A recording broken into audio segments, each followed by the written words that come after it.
warahmatullahi wabarakatuh.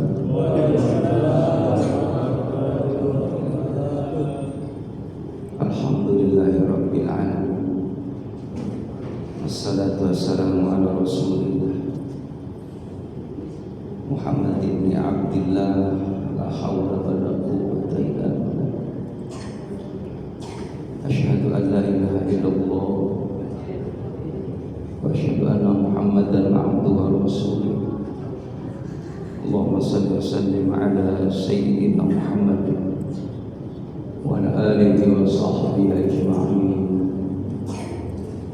Qala Allah Ta'ala fi kitabihil karim, bismillahirrahmanirrahim. Man 'amila shalihan min dzakarin aw untha wa huwa mu'min falyahyiyannahu hayatan thayyibatan wa lanajziyannahum ajrahum bi ahsani ma kanu ya'malun. Wa qala Nabi sallallahu alaihi wasallam, man salaka tariqan yaltamisu fihi ilman sahalallahu bihi tariqan ilal jannah. Sadaqallahu sadaqa Rasulillah sallallahu alaihi wasallam. Allahumma nawwir qulubana bi nuri hidayatika kama nawwartal arda bi nuri syamsika abadan abadan bi rahmatika ya arhamar rahim. Para sakti, para hujjaj bil khusus kepada KAI ini sudah diberikan kesehatan Allah Subhanahu wa taala, juga terkhusus guru kita bersama Ustaz Muhammad Shalihin. Semoga beliau diberikan kesehatan oleh Allah Subhanahu wa taala. Para orang tua yang hadir, yang senantiasa berharap taufik, inayah, hidayah dan barokah dari Allah Subhanahu wa taala. Tentunya kita selalu bersyukur kepada Allah Subhanahu wa taala. Alhamdulillah kita masih diberikan nikmat barokah umur, barokah kesehatan, barokah waktu, sehingga kita bisa beribadah kepada Allah Subhanahu wa taala. Ibadah ini adalah nikmat yang paling agung, nikmat yang paling besar dari nikmat-nikmat yang lain. Karena dengan kita beribadah, kita mengenal Allah, mengingat Allah yang memberikan nikmat itu, sehingga kita senantiasa mau bersyukur dengan mengucapkan alhamdulillah, tsumma alhamdulillah, memuji Allah Subhanahu wa taala ala kulli hal, dalam kondisi apapun. Maka dengan kita ibadah pada Allah Subhanahu wa taala, kita mengingat Allah, memuji Allah, mengagungkan Allah, membesarkan Allah, memuliakan Allah, maka kita istimewa di mata Allah Subhanahu wa taala sebagai hamba Allah yang saleh. Mudah-mudahan kita diistiqomahkan oleh Allah Subhanahu wa taala sampai kita menghadap Allah Subhanahu wa taala. Amin ya rabbal alamin. Salawat dan salam semoga terlimpah curahkan keharibaan Nabi kita Muhammad sallallahu alaihi wasallam, yang kita harapkan syafaat dari beliau, dan kita wajib berterima kasih kepada beliau dengan menjaga sunnah-sunnah, amalan-amalan yang dicontohkan oleh Nabi. Kita sudah terima jadi, terima beres. Ya, kalau beliau Nabi Muhammad mau sholat kudu mi'raj dulu, ya, perjalanan dari Masjidil Haram ke Masjidil Aqsa. Sudah begitu di Yasrib dulu, di Bethlehem dulu, di Tursina dulu, proses mau menerima perintah sholat itu melalui perjuangan. Maka kita alhamdulillah bisa melakukan ibadah sholat yang dicontohkan oleh Nabi Muhammad, karena sholat juga itu maknanya adalah mi'rajul mu'minin. Ya, bagaimana kita sebagai orang yang beriman, ya, supaya kita mi'raj, naik kedudukan kita supaya mulia di sisi Allah Subhanahu wa taala. Karena orang yang ibadah, orang yang mau sholat terutama, adalah orang yang kategorinya mensyukuri dengan nikmat yang agung. Asyhadu syukri ilallah bisalah. Sebesar-besarnya syukur kepada Allah mau mengerjakan ibadah sholat. Jadi kalau ada orang hidup di muka bumi ini dia nggak mau takbir, nggak mau ruku, nggak mau sujud, nggak mau memuji Allah, dia termasuk orang yang tidak terima, ya, tidak tahu diri di hadapan Allah, tidak mau terima kasih kepada Allah. Jadi orang-orang yang lupa kepada Allah, yang berani tarikus sholat, ninggalin sholat, itu orang yang dia di mata Allah tidak ada nilainya. Tapi seandainya ada orang yang hidupnya fakir, miskin, duafa, tapi dia senantiasa terus menjaga amal ibadah kepada Allah, terutama sholatnya dijaga dengan baik, bukan hanya fardu, juga nawafilnya, maka di mata Allah adalah orang yang termasuk pandai mensyukuri nikmat Allah Subhanahu wa ta'ala. Sampai Nabi sendiri jemaah rahimakumullah, yang namanya sholat itu beliau sangat banyak melakukan ibadah sholat. Apalagi di malam hari beliau qiyamul lail jemaah rahimakumullah. Beliau mempercepat tidurnya. Lalu di saat orang tidur, anasuniyam, orang tidur, beliau bangun. Sampai dijumpainya oleh istrinya, dari mau tidur Rasulullah udah sholat. Siti Aisyah bangun masih sholat, tidur lagi Aisyah, bangun lagi masih sholat, sampai menjelang fajar.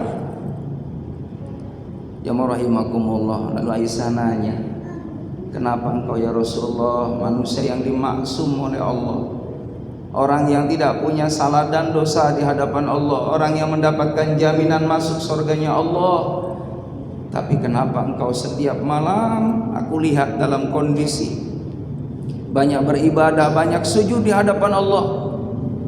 Beliau kalau ruku, rukunya sama dengan berdirinya, berdirinya sama dengan rukunya lamanya, sujudnya sama dengan rukunya lamanya. Itu baginda Nabi Muhammad sallallahu alaihi wasallam. Kenapa engkau banyak ibadah salat ya Rasulullah? Dijawab oleh Nabi, afala akun abdan syakur. Apa aku enggak pantas kalau menjadi hamba Allah yang pandai berterima kasih sama Allah? Nabi sendiri jamaah rahimakumullah, beliau ingin di mata Allah menjadi hamba Allah yang mau terima kasih kepada Allah Subhanahu wa ta'ala. Jadi kalau ada orang yang dia berani meninggalkan ibadah salat, berarti orang yang tidak mau terima kasih kepada Allah Subhanahu wa ta'ala. Na'udzubillah tsumma na'udzubillah min dzalik. Padahal begitu sayangnya Allah kepada kita sebagai manusia. Nikmat yang Allah berikan kepada kita semua sebagai hambanya tidak bisa dihitung. Maka jamaah rahimakumullah, dengan cara bagaimana supaya kita termasuk orang yang disayang oleh Allah, diperhatiin oleh Allah, maka perhatikanlah hamba Allah ini dengan urusan bagaimana urusan akhirat, urusan Allah Subhanahu wa ta'ala. Sebelum kita ta'lim jamaah rahimakumullah, kita hadiah Fatihah untuk guru kita bersama Ustaz Imron. Semoga beliau husnul khatimah, juga mudah-mudahan min ahli jannah. Amin. Hadirin yang wala kulli natusala. Hadratin Nabi Mustafa Muhammad. Al-Fatihah. A'udzu billahi minasyaitonir rajim. Bismillahirrahmanirrahim. Alhamdulillahirabbil alamin arrahmanir rahim. Iyyaka na'budu wa iyyaka nasta'in. Ihdinas siratal mustaqim. Shiratal ladzina an'amta 'alaihim ghairil maghdubi 'alaihim waladdallin.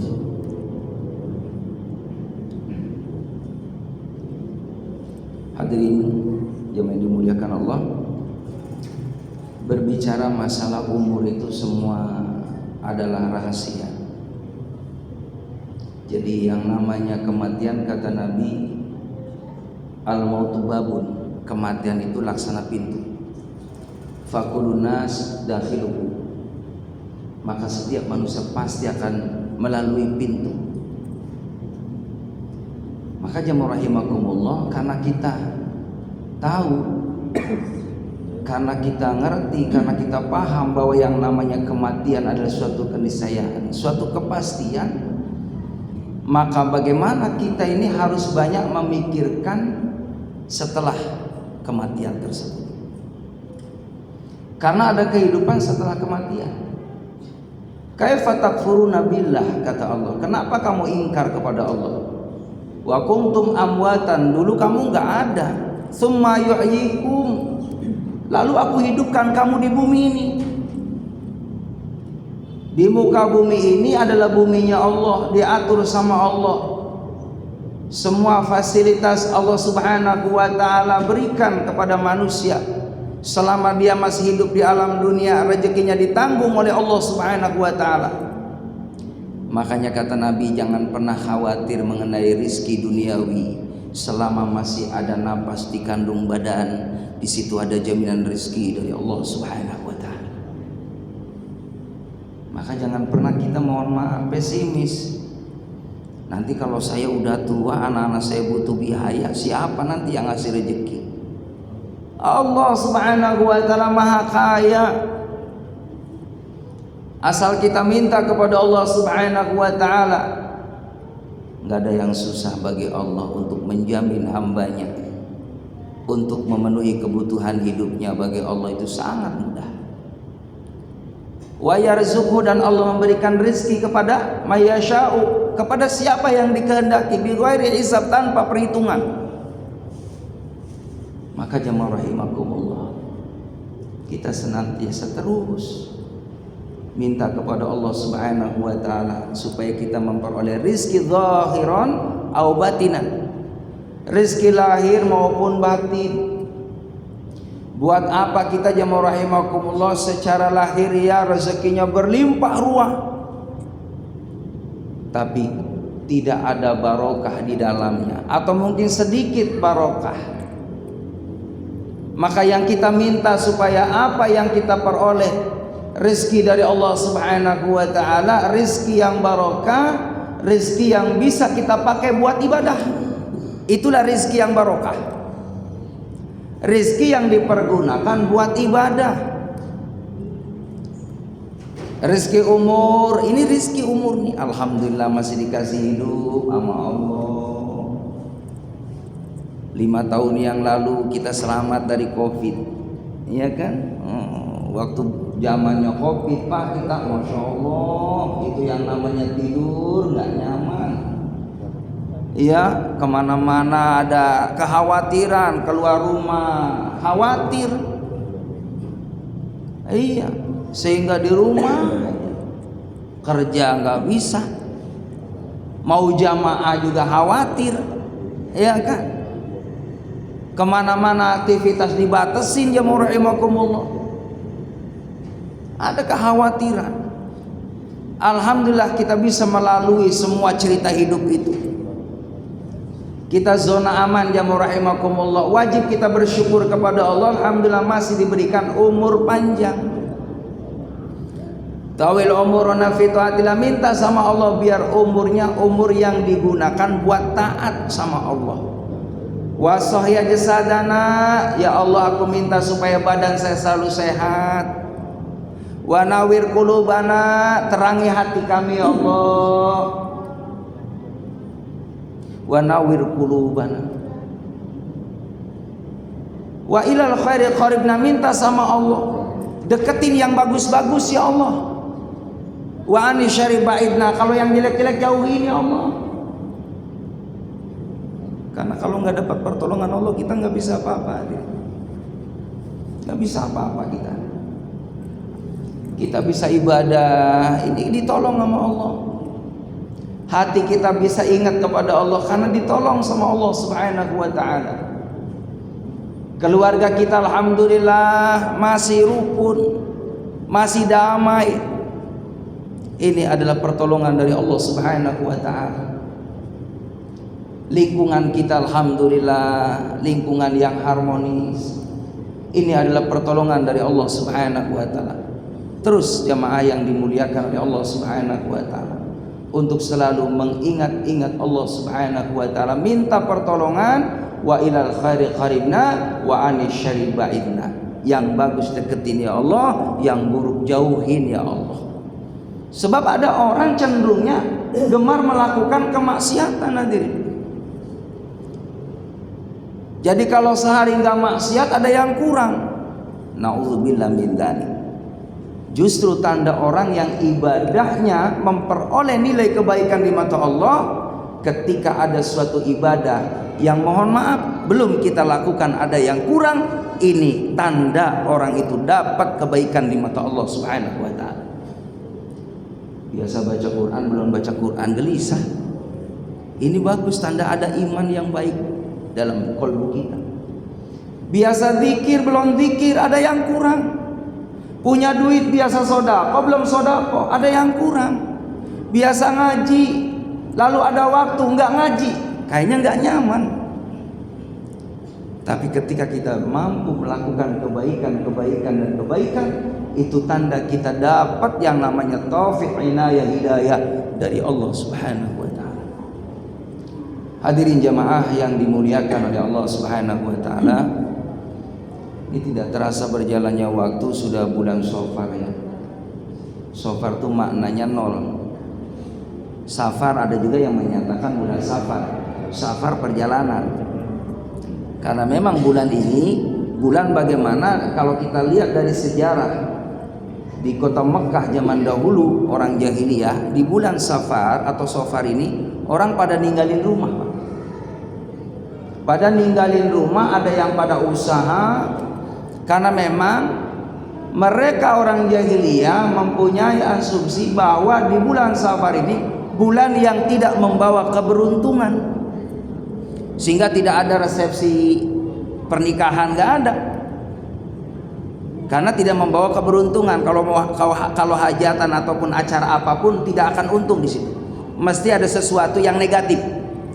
Maka dibantah oleh Nabi kita Muhammad SAW bahwa putri beliau Siti Fatimah nikah dengan sahabat Ali dilakukan pada bulan Shafar ini, supaya menepis anggapan orang jahiliyah bahwa bulan ini bulan yang biasa-biasa saja, bulan aman-aman aja, bulan baik-baik aja. Jadi tidak ada yang namanya bulan membawa sial. Bulan semuanya bagus karena sumbernya dari Allah, milik Allah, punya Allah. Tergantung kitanya yang mau make. Buat apa digunakan bulan itu? Buat apa digunakan minggu itu? Buat apa digunakan hari itu? Kalau niatnya buat taat sama Allah, buat ibadah sama Allah, di situ ada pertolongan dari Allah Subhanahu wa taala. Nah, ini mitos-mitos seperti ini perlu kita tepis hadirin. Ya, dulu pernah tuh waktu zaman saya kecil, kalau mau kemana-mana jangan keluar hari Selasa sama hari Sabtu. Ya, dulu begitu tuh. Iya.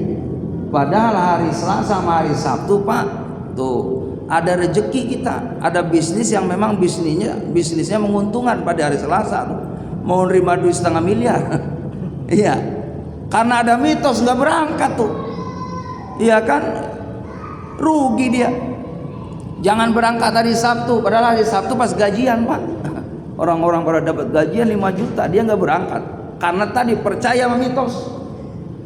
Tidak ada jamaah rahimakumullah, bismillah kalau kita berangkat hari apapun semua bagus. Mau hajatan hari apapun bagus.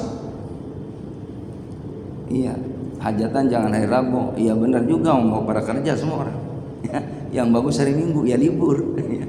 Jadi jangan ada mitos meyakini bahwa hari itu membawa sial. Ini totoyur namanya dalam Islam, tidak diperkenankan. Terus dulu ada suara burung jamaah rahimakumullah. Ini gitu kan? Ada tuh burung tuh. Ini kayaknya, nah seperti itu.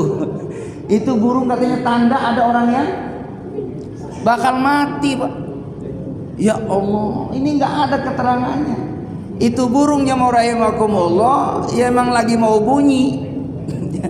Jadi jangan diyakinin, romanya di pojok sono ada aki-aki.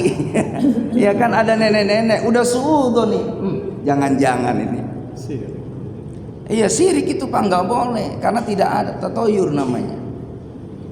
Jadi ada suara burung, itu biasa aja. Ya, bahkan kita puji Allah subhanallah, suaranya indah. Ya. Begitupun jamaah rahimakumullah, ada kupu-kupu kan ada tuh masuk ke rumah kita. Wah, ini bakal ada tamu nih. Ya kan? Ini kupu-kupu bakal ada tamu ini. Kupunya 3 Pak, tamunya 3. Ya kan? Ditunggu sehari nggak datang tamu. 2 hari kupu masih di situ, diomelin Pak kupu. Ya ngapain kupu di rumah melulu, tamu kagak datang. Udah tatoyur kita, udah namanya tadi. Ya, nggak ada dasar hukumnya. Jamaah rahimakum. Ya. Tapi di masyarakat kita, di sebagian masyarakat kita masih ada keyakinan kalau misalnya menikahkan anak itu harus dihitung hari tanggal itu harus dihitung. Kalau mau nikahin anak. Ini nanti kalau jatuhnya pada ini, ya akibatnya itu nggak benar, keluarganya bisa berantem terus atau apa. Iya. Itu ada sebagian. Iya betul. Itu ada memang biasanya hitungan orang-orang kuno ya, orang-orang zaman dulu. Makanya jamaah rahimakumullah, ya kita nih yang aman-aman aja lah, ya yang aman-aman aja. Kan Nabi sudah mencontohkan kalau kita punya hajat, kita kan mau nikahin anak kita nih, udah kita sholat hajat aja, itu lebih aman. Kita niat sholat hajat, jadikan wasilah sodakoh. As-sodakoh tudaf'ul bala wa tazribu rizki. Sodakoh itu bisa nolak bala dan gampangin rezeki. Mau hajatan berapa harinya, yuk kita niatin, ya Allah, ngundang anak yatim, fakir miskin, duafa, kita ngasih tuh sedekah. Ya, menentukan harinya tadi jamaah rahimakumullah. Ya kita nyari hari yang benar-benar artinya kedua belah pihak sama-sama ya kan baik, setuju gitu kan. Artinya sama-sama mau, ya sepakat. Ya silakan aja. Cuman tadi memang dulu orang tua kita ada yang pakai hitung-hitungan seperti itu.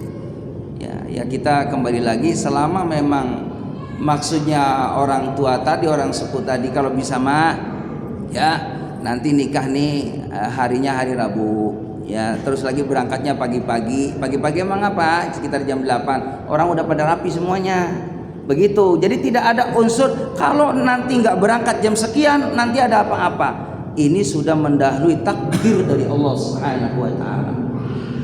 Begitu. Jadi tatoyur kembalinya tadi punya prasangka negatif. Yang bagus adalah aman-aman aja, maka carilah dasar dari Al-Quran dan Sunnah Nabi Muhammad SAW supaya kita tidak dinilai hal yang tidak ada nilai ibadah di dalamnya. Begitu Pak Haji. Baik. Kalau dikaitkan sama ribuan itu kan, jadi kalau ribuan itu kan tradisi sana tuh ya. Ya. Dan kalau kita kaitkan dengan ilmu falak itu gimana? Yang gimana? Ilmu falak misal dari nama gitu. Ilmu falak itu misal dari nama tanggal lahir. Ya. Kita kaitkan dari ilmu falak. Ya memang itu ada khususiyah ya orang yang memperdalam ilmu itu. Kalau memang ada ilmunya, fasalu ahla dzikri in kuntum la ta'lamun, bertanyalah kamu kepada orang yang ahli ilmu jika kamu tidak tahu. Kalau memang ada dasarnya ya dari falak tadi, ya sah-sah saja. Yang penting kita ada dasarnya. Apapun yang kita lakukan harus ada dasar supaya kita aman daripada tadi bid'ah dan lain sebagainya. Ini yang perlu kita luruskan ya, supaya kita ini kembali kalau dalam keterangan kitab itu namanya salimul aqidah, supaya kita selamat akidah, tidak dicampurkan dengan kesyirikan. Baik hadirin jamaah yang dimuliakan oleh Allah Subhanahu wa taala. Dalam satu keterangan hadis Nabi kita Muhammad sallallahu alaihi wasallam, "Idza aradallahu bi'abdihi", apabila Allah berkehendak memberikan kebaikan kepada hambanya, khairan, kebaikan, fatahalahu qufla qalbi, maka Allah Subhanahu wa taala akan membuka hatinya, diberikan pemahaman dari Allah Subhanahu wa taala. Wa ja'ala fi, dan Allah jadikan ya hatinya yaitu yakinan, mempunyai keyakinan kepada Allah Subhanahu wa taala, wa shadiqan, juga ya benar. Jadi kalau orang sudah diberikan kebaikan oleh Allah Subhanahu wa taala, Allah akan jadikan dalam qalbunya penuh keyakinan yang mantap di hadapan Allah Subhanahu wa taala. Tidak ada keraguan bahwa sesungguhnya ketika kita benar-benar memiliki suatu apapun, sandarannya keyakinan yang kuat kepada Allah Subhanahu wa taala, pasti di situ ada ma'iyallah, kebersamaan hamba tadi dengan Allah Subhanahu wa taala. Tapi kalau kita ragu, jamaah yang dimuliakan oleh Allah Subhanahu wa taala, ya seperti kita ya mengenai tentang tadi, ya mengenai tentang mencari rizki. Ya, kalau saya ini jamaah yang dimuliakan oleh Allah Subhanahu wa taala, seandainya dapat rezeki, ya, lalu diberikan ke anak kita, sementara hitungan secara akal ini kayaknya jauh nih untuk mencukupi keluarganya. Emang kalau hitung-hitungan akal seperti itu. Pendapatan buat keluarga dapat 2 juta, anak ada 5, jemaah rahimakumullah.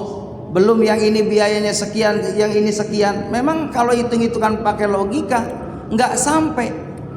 Tapi ketika kita punya keyakinan kepada Allah Subhanahu wa taala, Allah yang mencukupkan rezeki buat hambanya, maka insya Allah jalannya mudah bagi Allah Subhanahu wa taala. Bukankah yang setiap manusia, setiap anak kita rezekinya pasti dapat tanggungan dari Allah Subhanahu wa taala. Malah kadang-kala yang dimuliakan oleh Allah Subhanahu wa taala, ya saya pengalaman dulu gaji ibaratnya 500, ya belum anak pada sekolah, dari ya untuk bayaran aja udah apa namanya udah pas tuh buat sekolah. Belum makan, dari mana nih makan dari mana, belum lagi buat kebutuhan beli pakaian dan lain sebagainya. Tapi ternyata Allah Subhanahu wa taala berikan rezekinya bukan satu sumber itu. Ada aja jemaah rahimakumullah, ya melalui tadi kita punya sahabat, alhamdulillah sahabat kebetulan ada rezeki, dia datang ke rumah kita berbagi rezeki dengan kita. Atau mungkin karena kita punya kelebihan dari Allah Subhanahu wa taala, lalu kita diminta dari kelebihan yang kita punya ini, dimintain tolong untuk membantu sahabat kita. Bukankah itu juga sumber rezeki buat kita? Itu banyak caranya jemaah yang dimuliakan oleh Allah Subhanahu wa taala. Maka jangan pernah kita khawatir, sebab kalau kita sudah dipilih oleh Allah Subhanahu wa taala untuk memperoleh kebaikan, maka Allah akan kuatkan keyakinannya kepada Allah Subhanahu wa taala dan diberikan daripada ya hal yang baik buat kita. Hadirin jamaah yang dimuliakan oleh Allah Subhanahu wa taala, Imam Ghazali beliau menyampaikan dalam suatu keterangannya bagaimana supaya kita hidup ini ya selalu dalam kondisi baik-baik saja di mata Allah Subhanahu wa taala, akan memperoleh pertolongan terus-menerus dari Allah. Yang pertama adalah salimul akidah tadi, ya, membersihkan akidah kita kepada Allah. Lalu yang kedua, sahihul ibadah, memperbaiki ibadah kita kepada Allah Subhanahu wa taala. Jangan sampai ibadah kita ini semakin tua semakin melemah, semakin jauh kepada Allah Subhanahu wa taala. Justru semakin tua kita semakin dekat kepada Allah, semakin kita butuh kepada Allah Subhanahu wa taala. Karena memang jemaah rahimakumullah, perjalanan kita ini bertambahnya hari, bertambahnya usia, maka semakin dekat akan berjumpa dengan Allah. Jadi sudah waktunya kalau udah usia 40 tahun ke sana, ini udah waktunya kita ini udah banyakin ingat yang namanya negeri akhirat. Negeri akhirat. Sudah mulai kita jadi orang yang istiqomah. Jangan kita sibuk lulu ngikutin hawa nafsu kita, sehingga jamaah rahimakumullah salat ya sering kali diabaikan, hanya sisa untuk Allah Subhanahu wa taala. Yang ada adalah banyak melakukan hal-hal yang tidak manfaat, membuang waktu yang sia-sia, tidak ada nilai di mata Allah Subhanahu wa taala. Maka yang demikian ini adalah suatu kerugian bagi hamba Allah Subhanahu wa taala. Maka sahihul ibadah, memperbaiki ibadah kita kepada Allah Subhanahu wa taala, ini kunci bagaimana kita hidup selalu memperoleh perhatian dari Allah Subhanahu wa taala. Hadirin jemaah rahimakumullah, bahkan Nabi mengingatkan kepada kita, kita nih supaya benar-benar baik dalam ibadahnya, jangan sampai dikotori dengan sifat-sifat yang bisa merusak ibadah. Apa saja? Yang pertama adalah ghibah. Ini ghibah adalah penyakit yang sangat berbahaya. Ghibah itu ngomongin aib orang lain, walaupun itu orang memang punya aib, tapi nggak perlu kita bicarakan aib orang itu. Yang bagus adalah mendoakan orang yang dia punya dosa, punya salah, supaya dia dapat ampunan dari Allah dan dapat hidayah dari Allah, sehingga dia berhenti melakukan kemaksiatan. Bukan malah diomongin ke orang-orang, dibuka aibnya. Ghibah. Maka ghibah itu kata Nabi Muhammad seperti orang yang memakan bangkai daging saudaranya yang sudah mati. Nabi Muhammad pernah, beliau ketika Mi'raj, Nabi Muhammad diperlihatkan ada seorang yang dia punya muka dicakar-cakar dengan kuku yang mana kukunya terbuat dari baja, sampai itu berlumuran darah mukanya. Lalu Nabi bertanya kepada malaikat Jibril, "Ya Jibril, itu siapa orang yang sedang mencakar-cakar mukanya?"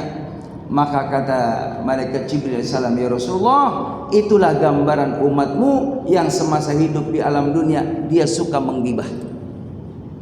Jamaah rahimakumullah. Begitupun pernah di zaman Rasulullah ada seorang sahabiah. Ini sahabiah ini walaupun rajin ibadah, cuman suka gibah juga. Ini bahaya. Habis amalnya, Pak. Dalam suatu riwayat, kalau ada orang yang sedang ngomongin keburukan orang lain, keburukan sahabatnya, maka hakikatnya dia sedang memindahkan keburukannya untuk dirinya, kebaikan dirinya dipindahkan kepada orang yang kita bicarakan itu. Ini bahayanya ghibah. Maka seorang sahabiah ini rajin puasa, rajin ibadah. Nabi tahu nih, ini orang suka ghibah.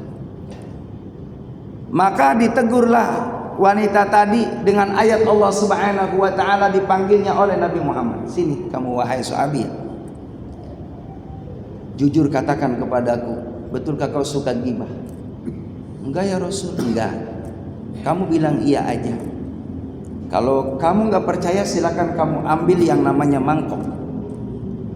Lalu setelah itu sebelum kau buka puasa," padahal puasa Pak, sahabiah ini, "sebelum kau buka puasa, coba apa yang kau keluarkan dari mulutmu." Itu jamaah rahimakumullah, biiznillahi ta'ala Allah perlihatkan mukjizatnya Rasulullah SAW. Itu wanita langsung keluar dari mulutnya daging yang segar atas izin Allah. Apa ini ibrahnya, pelajarannya? Wahai sahabiah, ini adalah teguran dari Allah. Orang yang suka ghibah walaupun rajin ibadah, ini nilainya di mata Allah Subhanahu wa taala sangat dihinakan oleh Allah Subhanahu wa taala. Karena kau suka berghibah seperti kau memakan bangkai saudaramu yang sudah mati. Maka inilah gambarannya diperlihatkan oleh Nabi kita Muhammad SAW kepada sahabiah tadi, dan sahabiah tadi menyadari kekeliruannya, kesalahannya, mohon ampun kepada Allah Subhanahu wa taala. Hadirin jamaah yang dimuliakan oleh Allah Subhanahu wa taala. Lalu yang kedua, penyakit yang berbahaya ini kaitannya bagaimana supaya kita ini terus dijaga imannya dan amal solehnya. Jauhi yang namanya penyakit namimah, mengadu domba. Adu domba jamaah rahimakumullah supaya menebarkan permusuhan satu dengan yang lainnya. Bukankah dalam satu riwayat kita boleh menyelamatkan saudara kita yang terancam nyawanya supaya dia tidak terbunuh? Kita boleh bohong seperti itu, hadirin, karena memang dia terancam nyawanya, boleh diamankan. Nah ini jamaah rahimakumullah, kalau ada saudara kita saling yang namanya tadi mengadu domba satu dengan yang lainnya, bukankah itu ada suatu kerugian yang besar? Satu orang yang mengadu domba, timbul permusuhan, timbul kebencian, timbul dendam, timbul ada ketidaksukaan. Itu kerugian yang besar. Apalagi sesama muslim jamaah rahimakumullah, bukankah orang muslim dengan muslim yang lainnya adalah seperti suatu bangunan yang saling menguatkan. Bahkan Nabi sampaikan yang namanya mukmin dengan mukmin yang lainnya seperti satu anggota tubuh. Ketika satu tubuh itu merasakan sakit, semua anggota tubuhnya juga akan merasakan sakit. Itulah orang yang beriman. Dulu pernah ada seorang di zaman sahabat Umar, hadirin. Ini sahabat ini dia punya sifat buruk. Jadi menjatuhkan daripada ya orang lain. Dia bilang kepada Umar, "Wahai Umar, ini orang yang dia datang ke taklim itu kumpul sama kita, dia sebenarnya buruk hati dia. Suka ngomong-ngomongin situ." Ya. Jadi jamaah yang dimuliakan oleh Allah Subhanahu wa taala. Bahkan dia sebenarnya tidak suka dengan engkau wahai Umar. Maka apa yang dikatakan? Kata Umar, jangan pernah ya menjelek-jelekkan seseorang. Kalau memang dia tidak baik, itu namanya ghibah. Tapi ketika engkau menuduh seseorang itu tidak suka dengan aku padahal dia suka kepadaku, itu adalah fitnah. Jangan kau lakukan seperti itu wahai sahabat, kata Umar. Karena itu perbuatan dosa yang besar yang tidak disukai oleh Allah Subhanahu wa taala. Dan sahabat tadi akhirnya dia taubat kepada Allah Subhanahu wa taala. Ini renungan buat kita bersama, hadirin. Jangan sampai kita punya sifat yang tidak baik kepada orang lain, karena bisa jadi orang yang mohon maaf menurut kita adalah orang yang tidak baik, tapi sesungguhnya mereka adalah orang yang baik di mata Allah Subhanahu wa taala. Maka tugas kita adalah bagaimana untuk senantiasa doa bidoa. Bukankah Allah mengajarkan kepada kita ta'awanu 'alal birri wat taqwa? Tolong menolonglah dalam kebenaran dan takwa. Wala ta'awanu 'alal itsmi wal udwan. Dan jangan tolong menolong dalam perbuatan keji dan pelanggaran. Kalau memang jemaah rahimakumullah ini ada manfaat, ada maslahat buat orang lain, ayo kita tolong. Tapi kalau ada madarat buat orang lain, kita harus senantiasa berlindung kepada Allah Subhanahu wa taala, jangan sampai hal itu kita kerjakan. Karena ini untuk menyelamatkan daripada sahihul ibadah, baiknya kita ibadah kepada Allah Subhanahu wa taala. Begitupun selanjutnya, hadirin jamaah yang dimuliakan oleh Allah Subhanahu wa taala, adalah bagaimana kita memiliki husnul khuluq, punya akhlak yang baik. Akhlak yang baik kita kepada Allah Subhanahu wa taala, bagaimana kita terus menerus minta kepada Allah Subhanahu wa taala supaya kita diridhoi oleh Allah Subhanahu wa taala. Lisan kita diridhoi sama Allah, mata kita diridhoi sama Allah, pendengaran kita diridhoi sama Allah, hati kita diridhoi sama Allah, pikiran kita diridhoi sama Allah, semua keluarga kita diridhoi sama Allah, pergaulan kita diridhoi sama Allah, persahabatan kita diridhoi sama Allah. Kalau Allah sudah ridho kepada kita, jamaah rahimakumullah, nanti kita pantas ketika kita menghadap Allah, dipanggil sama Allah, ya ayyatuhan nafsul mutmainnah, wahai jiwa yang tenang, irji'i ila rabbiki radiyatan mardiyah, kembali kepada Tuhanmu dengan memperoleh ridhonya. Allah ridho kepada kita karena memang kita jemaah rahimakumullah tadi, kita dapat ridho dari Allah dan juga dapat ridho dari sesama manusia. Makanya kenapa pesan di saat mayit akan diangkat jemaah rahimakumullah, diusung di keranda mau dihantarkan, semua saudara kumpul di sini. Pak Imam menyatakan, "Ishhad li anna hadzal mayyit khair." Saksikan ini mayit adalah orang baik, khair. Kenapa? Ini mayit alhamdulillah bisa dilihat oleh secara zahir bagus, memberikan manfaat semasa hidup kita. Baik ucapannya, baik tindak tanduknya, enggak pernah membuat daripada ya nyinggung hati orang lain, nyakitin hati orang lain. Ini yang perlu kita bagaimana tata dalam kehidupan ini. Husnul khuluq, baik akhlak kita. Memang itu perlu riyadhah, perlu latihan jamaah rahimakumullah. Terutama ini ya, bagaimana supaya kita dapat manfaat dalam hidup ini. Di antaranya adalah minta ridho dari orang tua kita. Kalau orang tua kita masih hidup jamaah rahimakumullah, alhamdulillah. Tapi kalau sudah tidak ada jamaah rahimakumullah, ya bagaimanapun kita senantiasa terus mendoakan orang tua kita, jangan pernah putus. Sibukkan dengan amal-amal kebaikan kita, itu sesungguhnya membuat bahagia, membuat bangga orang tua kita di sana. Jadi kalau kita pengen disebut anak yang sayang bakti sama orang tua kita yang sudah tidak ada, sekarang kita mewarisi kebiasaan orang tua kita semasa hidup di alam dunia. Ataupun mungkin orang tua kita belum sempat melakukan kebaikan, tapi bagaimana kita anaknya sibukkan dengan amal kebaikan. Itu adalah tanda bakti anak terhadap orang tua kita. Jadi jamaah yang dimuliakan oleh Allah Subhanahu wa taala. Begitupun kita senantiasa terus jalin silaturahim dengan karib kerabat kita yang dekat, kepada paman bibi kita, kepada keponakan-keponakan kita. Makanya selipkan doa jamaah rahimakumullah. Selipkan doa. Di saat kita mau baca Al-Qur'an, hadiah Fatihah untuk saudara-saudara kita, terutama yang sudah tidak ada. Karena mereka itu sangat butuh doa dari yang masih hidup. Nanti kita suatu saat nggak ada jamaah rahimakumullah, baru akan terasa sipulan ingat sama kita, ngedoain kita.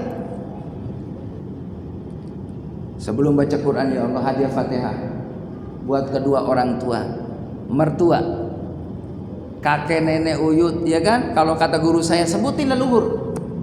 Ya leluhur kita, ini kan kita nggak tahu. Paman bibi kita, guru-guru kita, saudara-saudara kita yang seperjuangan, ya Allah, supaya diampuni dosanya oleh-Mu ya Allah. Al-Fatihah. Itu akan sampai Fatihah kita kepada saudara-saudara kita. Makanya kata Nabi dijelaskan, syafaat itu ada 3 hadirin. Pertolongan itu ada 3. Pertama, pertolongan dari Allah berupa rahmat. Yang kedua, pertolongan dari Nabi Muhammad berupa syafaat. Yang ketiga, pertolongan dari saudara kita berupa doa yang baik buat kita. Itu syafaat. Dari sini hadirin barangkali ada yang perlu ditanyakan, dipersilakan. Sebagian yang saya sampaikan tadi bisa kita simpulkan itu bagian daripada penyakit hati ya. Nah, penyakit hati ini saya kira tidak mudah untuk mengobatinya. Iya, betul. Karena apa? Karena kalau kita mengalami sakit fisik, Iya. kita akan tahu penyakit kita itu. Kita tahu persis, orang lain mungkin tidak tahu. Iya. Tapi kalau penyakit hati, umumnya kita tidak tahu bahwa kita menderita sakit hati. Iya. Penyakit dalam hati. Justru orang lain yang melihat bahwa kita mengidap penyakit hati. Padahal inti dari ibadah yang sangat disukai oleh Allah sebenarnya kan penataan hati. Iya, betul. Kita bisa lihat contoh dari cerita seorang sahabat yang dikatakan Rasulullah 3 hari berturut-turut akan lewat di ahli surga. Iya. 3 hari berturut-turut. Setelah diteliti oleh sahabat yang lain, ternyata orang itu ibadahnya Biasa aja. Iya. nggak ada yang istimewa. Rupanya yang istimewa dari dia adalah dia penataan hati. Kesalahan apapun orang terhadap dia sudah maafkan. Dia nggak ambil ini lagi kepada Allah dia. Dia nggak perhatikan kesalahan orang terhadap dia. Iya. Jadi artinya hati yang lebih utama. Iya. Pertanyaan saya, bagaimana caranya? Iya. Pertama kita melihat penyakit hati yang kita derita. Kalaupun kita sudah tahu, bagaimana cara mengobatinya? Baik. Jadi memang penyakit batin kolbu itu yang tahu adalah ya Allah Subhanahu wa taala yang sebenarnya. Akan tetapi memang bisa dilihat juga secara zahir. Kan Nabi sampaikan, wahai para sahabat, tahukah min ahli jannah atau min ahli nar, itu bisa dilihat. Ahli sorga itu kalau dia baik perangainya, rajin ibadah, sama orang memberikan manfaat, itu min ahli jannah. Tapi kalau ada orang yang tarikus sholat, ninggalin ibadah, lalu perangainya buruk, suka zalim sama orang lain, bikin resah orang lain, itu tandanya kata Rasulullah. Jadi penyakit batin juga sebenarnya sudah bisa terlihat ya, penyakit zahir maupun batin. Kan tetapi kembali ketika kita punya penyakit batin, ya diantaranya kita akan merasakan nurani kita tidak bisa dibohongi. Ketika ada sifat sombong dalam diri kita, semua kayaknya menurut saya gitu dalam hati gitu kan, yang lebih pintar saya, yang lebih kaya saya, yang lebih kuat saya, ini sudah sombong. Bersegeralah istighfar, mohon ampun kepada Allah Subhanahu wa taala. Sebab kata Nabi, barang siapa ada orang punya sifat sombong sekecil biji zarrah dalam kolbunya, la yadkhulunal jannah, tidak akan masuk surga. Maka yang bisa mendeteksi penyakit itu sebenarnya kita juga. Kok ada bakhil ya? Saya punya harta benda, tapi kenapa saya nggak bisa berbagi dengan orang lain? Kita ngerti nurani. Maka segeralah kita obati nurani itu, penyakit-penyakit kolbu itu, dengan merubah kebiasaan yang buruk menjadi baik.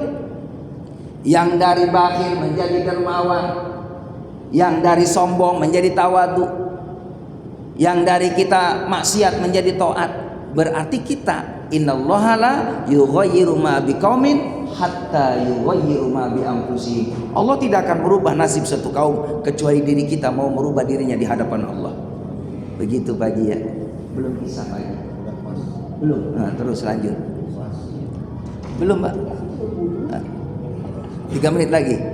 Ya, baik. Barangkali ada yang perlu ditanyakan Pak? Yang lain? Ya. Oh, udah, alhamdulillah. Itu saja hadirin, yang benar dari Allah, yang salah adalah kearifan saya. Kita tutup dengan doa kifaratul majlis. Subhanallah bihamdika asyhadu an la ilaha illa anta astaghfiruka wa atubu ilaik. Alhamdulillah rabbil alamin. Demikian, assalamualaikum warahmatullahi wabarakatuh.